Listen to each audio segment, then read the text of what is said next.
Quand les mecs sont pris, juste comme ça, la seule solution, c'est qu'ils passent par l'autre.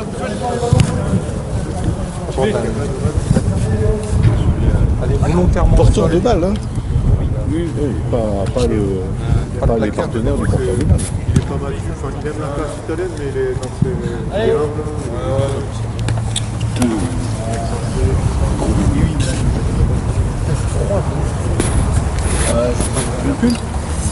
J'ai besoin d'un porteur de balle à plat ventre ici au sol contre un défenseur bleu. On part sur une situation quasi similaire à ce qu'on a vécu juste avant, avec les mêmes attentes. Je partirai également du sol. Un porteur de balle, un défenseur. La porte blanche, c'est une obligation pour le porteur de balle de passer dedans en fait. Tu ne peux pas aller extérieur par rapport à cette porte blanche. Voilà, on aura des départs par rapport au pot rouge et des départs par rapport au pot blanche. Au pot jaune, pardon. Donc, non du tout, là c'est face-face, donc c'est bleu. Et c'est top, jeu.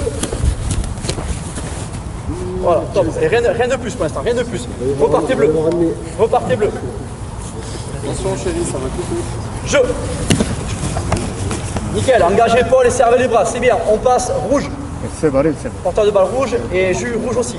Rouge aussi. Tu m'as malmené là. Attends, il n'a pas compris. Julien rouge, voilà. Parfait. Porteur de balle passe toujours dans la porte blanche. Jeu. Ouais, c'est bien, c'est bien.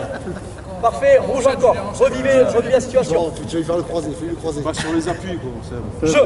Allez, comment tu veux, pas mal. La moulette. Oh, caméra à boîte. Fini comme ça. À boîte.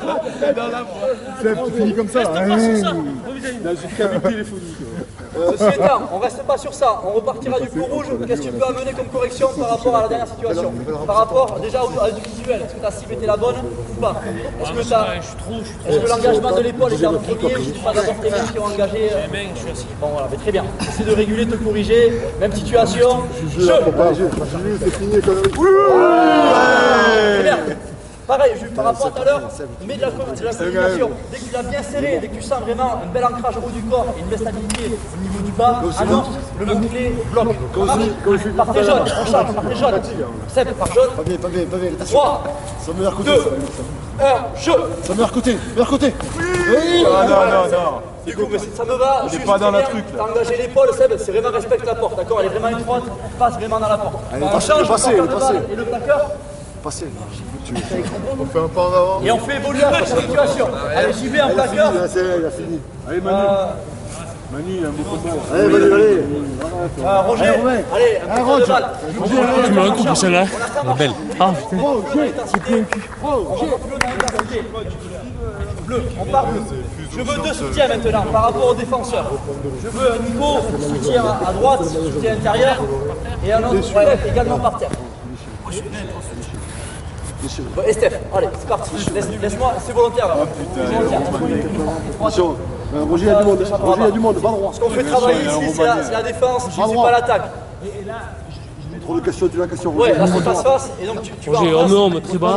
Roger, dès qu'il y a bloc, c'est vraiment un mot-clé par rapport à ton soutien. dessus, là. Les gars, écoutez-moi, par rapport au soutien, dès qu'il a annoncé le mot-clé bloc, vous vous levez et vous venez. Il y a un gars, il va partir. On n'a pas le droit de se lever avant? Non, vous partez avec un temps de retard. Top. C'est fait. Bloc, plus rapide sur le bouclier, nickel, et c'est bien, ça marche, parfait, les mêmes, stop, on revient, Roger, porteur de balle, les deux soutiens au clos blanc, JB au sol. Allez, sous ta gueule, tue-le. Je t'ai écrasé, Stop. tue-le. Là, Roger. Très bien, mais pourquoi pas mieux sur le bouquet, beaucoup plus rapide. Par contre, t'as vu, il a quand même pu jeter son ballon. Donc fais attention à ton ancrage au niveau des mains. Là, l'engagement des épaules et des bras et le serrage qui est bon. Par contre, l'ancrage au niveau du ballon avec les mains n'est peut-être pas assez précise. On partira décalé, jaune et jaune. Un raffut, Roger. Roger, là, c'est fait. Top. Sur le raffut. Oui. Nickel, parfait. On fait évoluer la situation. Roger, pareil, si tu promets, c'est terminé après. On fait évoluer la situation en jouant avec la règle. Xav, viens et moi ici, du coup. Faut pas, moi. Non, mais viens ici. Xavier a le ballon.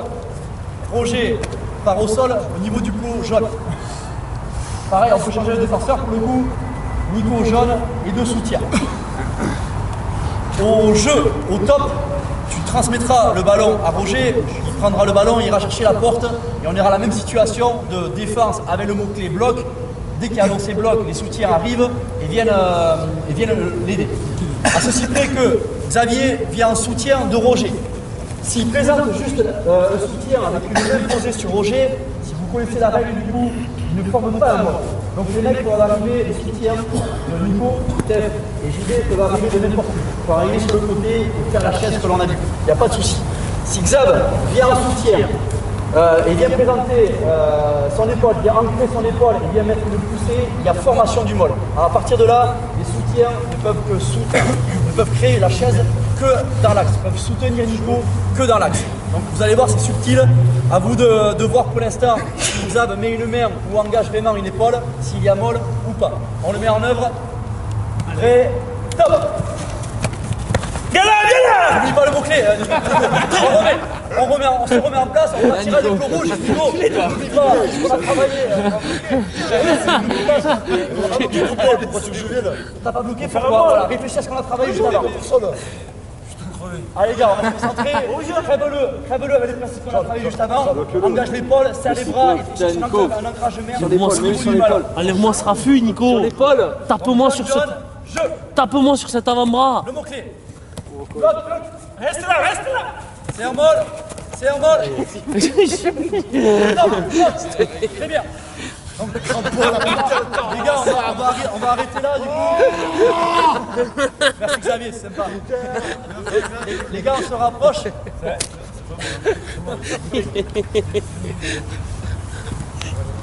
Donc vous avez pu voir la situation qui était vraiment évolutive en partant d'une situation d'échauffement, en la faisant évoluer avec une situation où il n'y avait pas formation d'un mol, et là on a vu qu'on pouvait évoluer avec un petit peu plus de subtilité, avec ou sans formation de mol, et avec surtout une lecture tactique.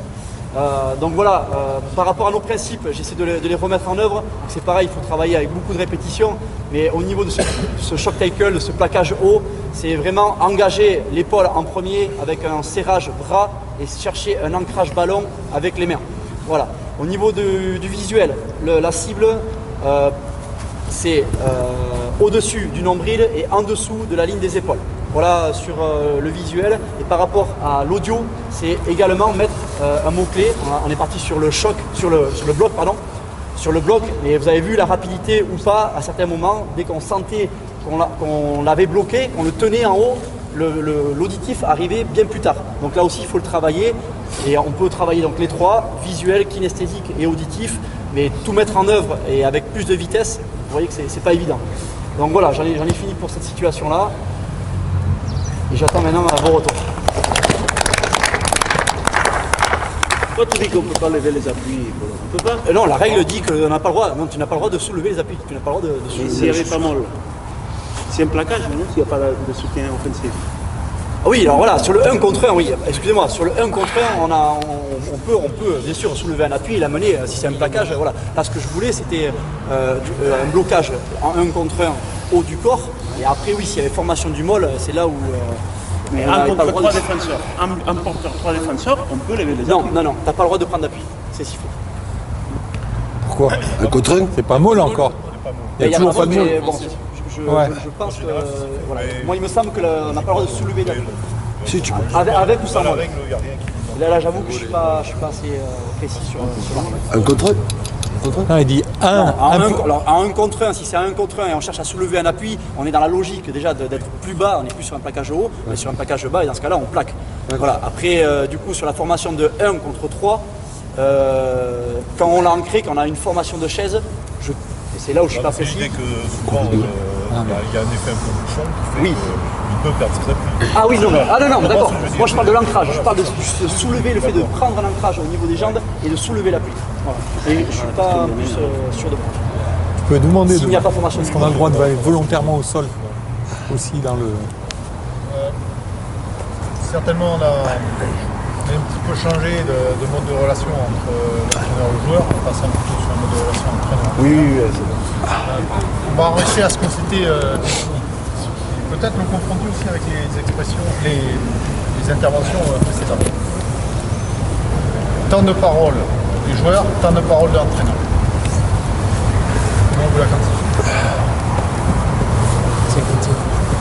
Sur cette séquence-là, avec peut-être ce qui a changé, c'est que là on était plus sur de la démonstration, sur du clinique. En termes général, si on donne la parole aux joueurs, voilà. Temps de parole, d'une façon générale, comment vous l'évaluez? Temps de parole des joueurs, temps de parole de l'entraîneur. Bref possible, moi je suis sur une échelle de 15 secondes. Sur De Vrij, qui était pour 80 mètres, dans quel sens? D'accord. C'est juste qu'est-ce que le fait de faire parler les joueurs peut rajouter ou nous amener de plus. Bon, bien sûr, pour des questions. Ouais. Alors, on leur poser des questions. Qu'est-ce que ça peut nous apporter les questions? Le bordel, c'est pour Leur ressenti à eux, tout ça. C'est juste dire, c'est d'être conscient de ça. D'accord, et que certainement sur le fait d'être toujours à 80-20, qu'est-ce qui permet à la fin de l'entraînement de dire ces joueurs ont compris comment s'intégrer les principes, les règles d'action, ce que l'on veut faire ensemble, ou pas. Comment vous l'évaluez à la fin de l'entraînement?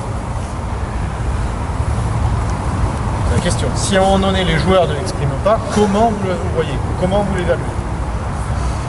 Ok, ça ne veut pas dire certainement faire toujours le mode de relation. On a vu que sur ce style et de management et aussi de coaching, certainement il fallait varier les choses. Toujours poser des questions, au bout d'un moment ça gonfle les mecs. Et ben, par rapport à ça, moi, à un moment donné, j'ai vu dans Doudou qu'il y avait l'iPad. Je me vois bien sur une situation comme ça, avoir un retour vidéo avec le joueur.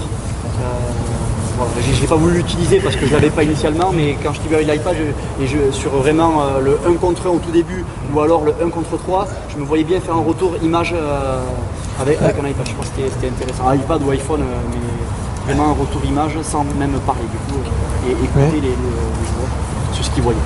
C'est juste attirer votre attention là-dessus. C'est que ça a été plutôt une constante sur la répartition du temps de parole entre l'entraîneur et le joueur.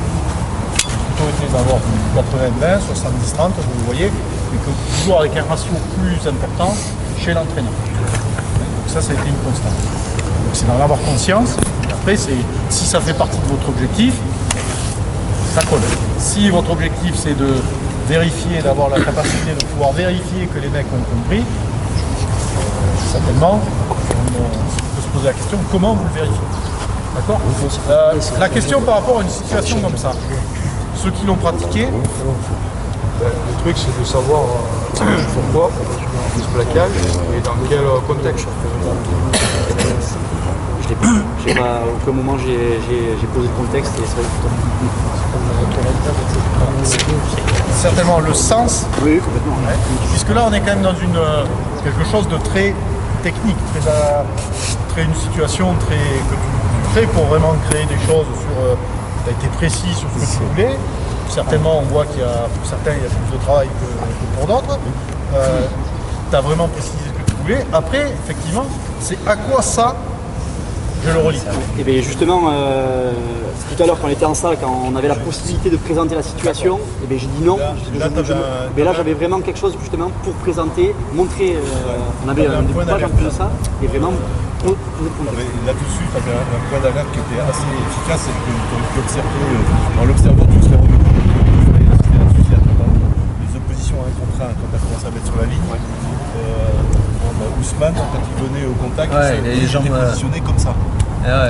Donc impossible. En porteur de balle ou en les appuis derrière. Donc ça aurait dû être un indicateur pour toi qu'à un moment, il n'avait pas compris la situation dans laquelle il était. Mais oui, non, mais du coup, l'utilité d'avoir peut-être un briefing avant en salle et de montrer Si j'étais au sol déjà. Si j'étais au sol, lui. C'est-à-dire que ce qu'on fait le porteur de balle et tout, il y a des situations dans lesquelles tu ne vas pas t'amuser à faire ça. Oui, non, et parce que j'avais pas posé le contexte. Là, c'est revenir à la technique. C'est un outil. D'accord, c'est un outil. La problématique, certainement, il y a la maîtrise de l'outil, mais à quel moment je fais ça? À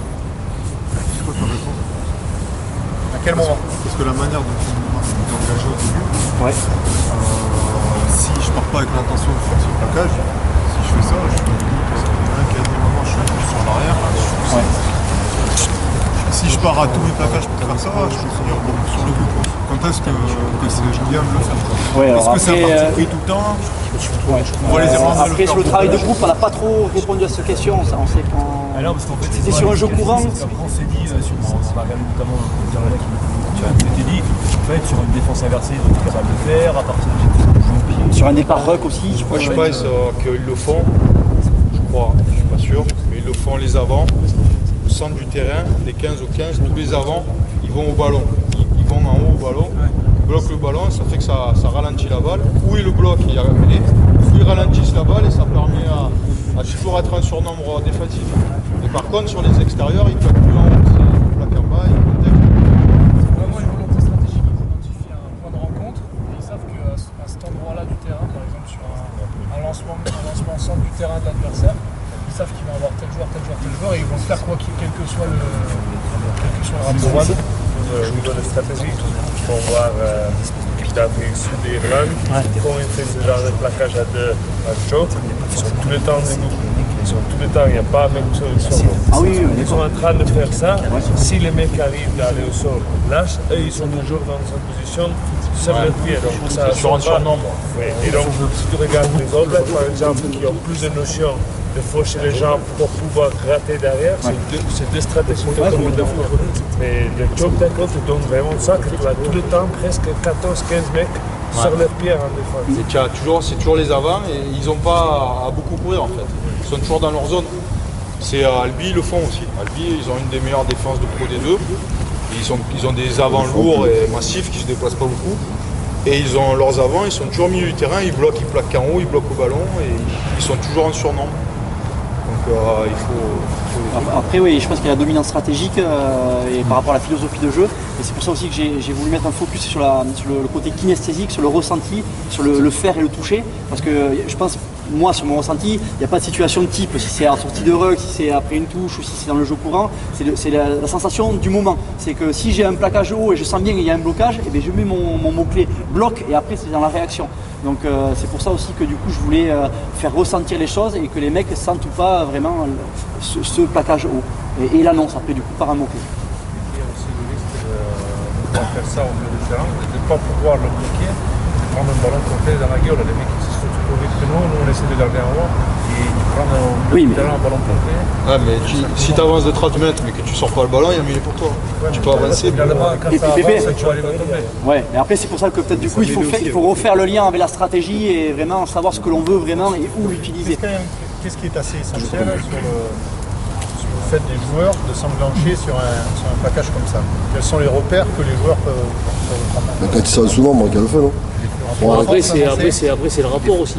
Tu fais 1m70 contre un mec de 1m96, vaut mieux que tu ailles le chercher un peu bas que d'essayer de le tenir en haut et le porter. Les plaquages à deux, généralement, sur des éléments intérieurs ou quand on s'engouffre dans un intervalle et que ça se ferme à deux défenseurs, généralement, c'est là où on... C'est ça, donc elle est liée quand même sur lui, sur lui parce que Paul, c'est pas le ballon. Et ce qui est quand même assez déterminant sur le fait de pouvoir faire, d'avoir le temps d'engager ce plaquage, de pouvoir faire ce plaquage, de le bloquer. Un peu d'espace, un peu de près, défenseur près de l'attaquant. Et certainement la position de son soutien.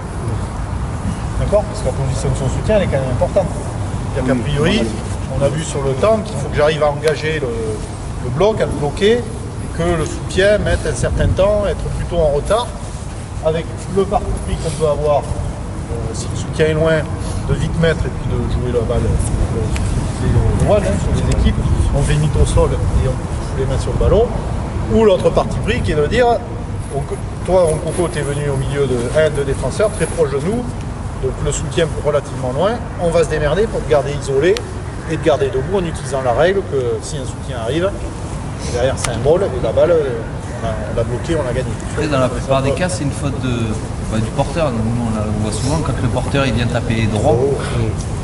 Ça part à partir de là aussi du porteur de balle. Dans son attitude à lui, au contact, s'il est haut, automatiquement, ça va être un peu plus. Pour moi, le porteur, son posture et son intention, mais aussi par rapport aux équipes que tu joues contre. Oui. Si tu joues contre une équipe comme Toulouse qui va essayer de passer les bras, parfois dans la semaine, tu vas justement travailler d'essayer d'arrêter ce passage de bras. Si tu joues contre l'équipe d'Irlande, que tu sais, ils ne vont jamais passer dans le contact, et ils vont vraiment tomber dans les genoux pour justement mettre en place notre rack ou notre phase de jeu, peut-être tu ne vas pas utiliser cette manière de défense. juste aussi ça, que les équipes, que les All Blacks, il faut qu'on a plaque en haut parce que Nino, Saliba, il va te passer le bras tout à l'heure. Stratégie avant. Pour moi, c'est le problème aussi. Quand tu fais le plaquage 2, c'est une technique, tu donnes le point de signe avant. Parce que si tu prends le ballon, c'est moi, et 7, tu viens. Oui. Et là, tu mets le ballon, c'est côté. Mais qui prend le ballon? Qui est sur le ballon? C'est moi, parce que c'est ce côté-là. Et c'est moi qui bloque. Ça, et le 7, il faut se lever. Parce que c'est le plus. Parce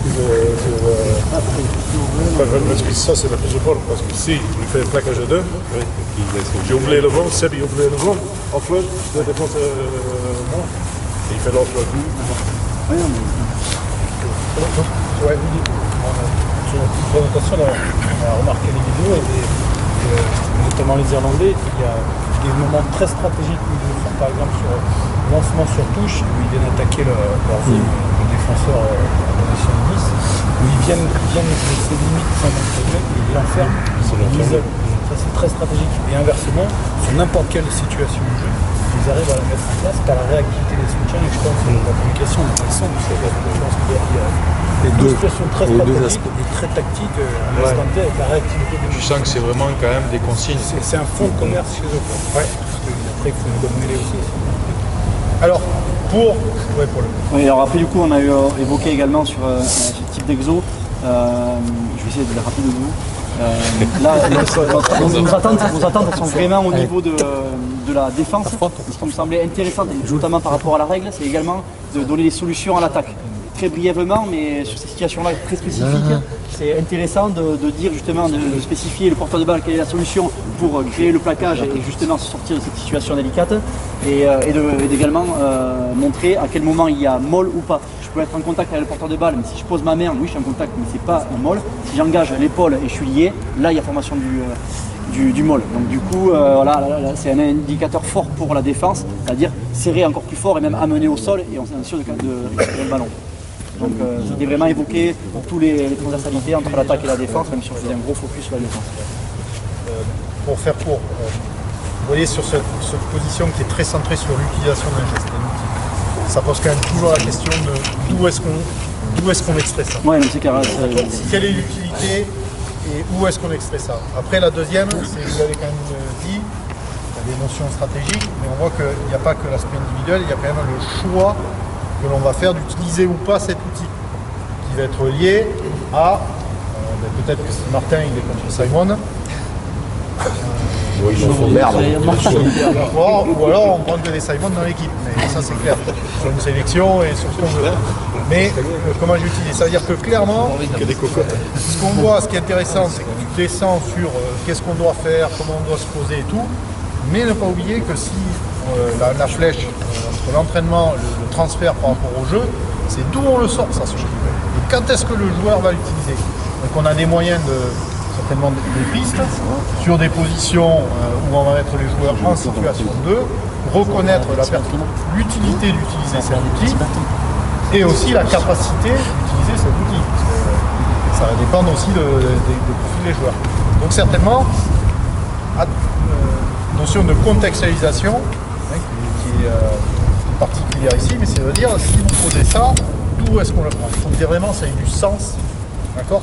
Et après sur l'évolution, c'est d'aller vite sur jouer sur l'espace, jouer sur le rapport d'opposition entre le porteur de balle et le défenseur, ou les défenseurs, pour arriver à ancrer ça et que ça corresponde réellement à la situation, au problème que pose l'attaque. Ou à la défense, inversement, on a réussi à poser des problèmes et à mettre en place ça. Ça marche? Ouais. Juste deux questions plutôt par rapport en tant qu'entraîneur plutôt que je sais pas, mais au niveau des techniques, déjà tu utilises le choke. Si tu as un porteur de balle avec un soutien greffé sur son dos, tu utilises le choke ou pas, tu l'utilises tout le temps. Si c'est moi porteur tout seul avec le ballon, là c'est bien sûr qu'on est deux, le choke tackle peut être efficace. Oui. Est-ce que j'ai Seb derrière moi lancé, est-ce que tu utilises le choke ou est-ce que tu fauches les jambes? Ouais, là du coup on part sur la tactique. Non mais c'est une question. Oui mais Pas très bon. je sais pas quoi te dire. Ça sera plus dur peut-être. Mais je pense que c'est à travailler. Après, on est sur la ressource tactique. Je pense qu'il faut la travailler. La vitesse, si tu arrives à lancer de 10 mètres, si je reste là, si tu fais là, tu fais 4. Ouais, ça, sauf que... Et voilà, je pense que c'est intéressant de le travailler parce qu'on est sur l'aspect tactique. Et encore une fois, il y a la partie du 1 contre 1 qui est intéressante. Donc on est sur le blocage et pourquoi pas le freinage, je pourrais dire. On pourrait appeler ça comme ça, le blocage-freinage. Mais après, ce qui est intéressant dans cette technique-là, c'est les soutiens, la réactivité des soutiens. Et s'ils sont deux derrière, on renverse le rapport de force. Donc du coup, ça peut être intéressant. Mais on est sur la dominante tactique et donc il faut vivre la chose. La raison que je demande ça, parce que j'ai passé 10 jours en Afrique du Sud. Ouais. Il y a deux équipes qui utilisent cette stratégie-là. Ils travaillent tous les temps sur la voix du Seigneur. Systématise. La voix du Seigneur. Peu importe le rapport de force. Oui, ils le font pas là. De la règle, c'est quand il voit un porteur lancer avec greffé, il fauche les jambes parce que ça. Mais parce que ça crée un môle immédiatement. Sudaf, ils sont là. Oui, non mais voilà. Donc après, du coup, on est sur Les Sudaf, ils sont tous comme toi. C'est comme Vermeulen. Ça reste plus facile, tu vois. C'est comme Vermeulen quand il arrive, le choc. Attends, passe sur le côté. Tu peux le. Ça marche. Merci, je pense que voilà, après c'est à vous de construire par rapport, on a vu cette technique. Sur les aspects conceptuels, c'est-à-dire la technique, je la sors en observant, en réfléchissant, ça répond toujours à un objectif. L'objectif de ralentir la balle, de bloquer la balle, de récupérer la balle, d'utiliser le règlement. D'accord, d'utiliser le règlement, en disant si j'ai un ball, je récupère la balle si le ballon ne sort pas pour l'équipe qui l'avait. Donc ça c'est toujours intéressant. Maintenant, ça pose toujours la question de, quand on travaille vraiment quelque chose, un outil spécifique, de comment on le resitue par rapport à des situations différentes. Et on a vu que la technique du défenseur, elle est quand même liée, et au choix, elle est quand même liée à ce qui se passe autour du ballon. Donc aussi bien en termes de soutien offensif que de soutien défensif. Il faut toujours jouer là-dessus. Donc là, vous avez vos parties pris. Après, ce qui va être intéressant là, sur la fin de quelle heure C'est tard. 20h30.